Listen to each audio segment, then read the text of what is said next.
Halo teman, OJK mulai investigasi satu pinjaman online semi ilegal. Ini akan kena sanksi berat. Nah, apa pinjaman online itu? Mari kita bahas sama-sama. Yang pertama, OJK sebagai lembaga yang mengatur keuangan ini juga terus-menerus bergerak untuk bisa yang namanya memberikan sanksi kepada pinjaman online yang terbukti melanggar peraturan.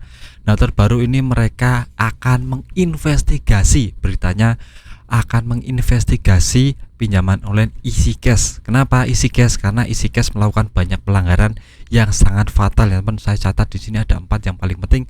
Nah, yang pertama adalah pelanggaran tentang laporan masyarakat yang sangat amat banyak sekali. Nah, kita tahu laporan masyarakat di Indonesia itu ada ribuan ya teman, dan menyangkut EasyCash ini termasuk kategori pinjaman online yang kena laporan yang banyak.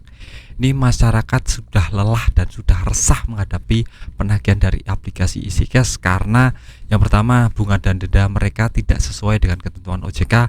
Ini terbukti dari banyak yang nasabah yang mengeluhkan tentang bunga yang tidak sesuai standar OJK.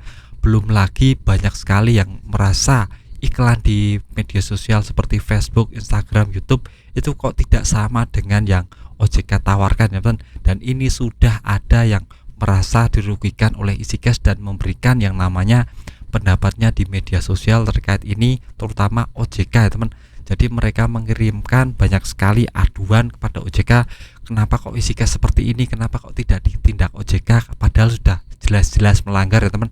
Dan OJK menanggapi ini dan langsung menginvestigasi aplikasi EasyCash ini karena terbukti banyak yang sudah dirugikan oleh aplikasi ini.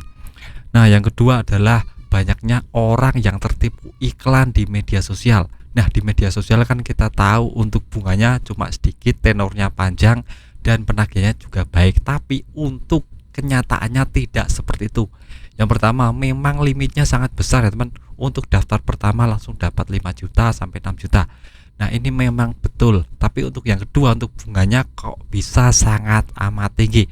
Tidak flat seperti yang OJK bilang 0,1% flat harian, itu tidak seperti itu, tapi lebih dari itu. Belum lagi tenornya. Nah, di tenor di media sosial kan kita tahu untuk tenornya bisa sampai 1 tahun, bisa sampai 6 bulan, tapi kenyataannya tidak seperti itu. Kenyataannya cuma 3 kali, bayarnya juga 2 minggu bayar, 2 minggu bayar. Nah, buat yang pinjam di EasyCash bisa tulis di komentar apakah seperti ini atau tidak, karena saya juga pinjam di EasyCash dan memang terbukti 2 minggu kita suruh bayar, 2 minggu kita suruh bayar. Dan biasanya untuk pembayarannya, untuk pembayaran pertama itu 80%, dan itu sangat memberatkan yang namanya nasabah, terutama buat yang ingin pinjam di aplikasi pinjaman online yang kita ingin bayarnya sesuai ketentuan ya teman. Misalnya kan 1 juta kita harusnya kan bayarnya 400.000, tapi untuk kenyataannya tidak seperti itu. Pembayaran pertama di 2 minggu awal itu langsung 800.000, jadi itu sangat amat menyesatkan kita. Iklan di masyarakat tidak sesuai ketentuan.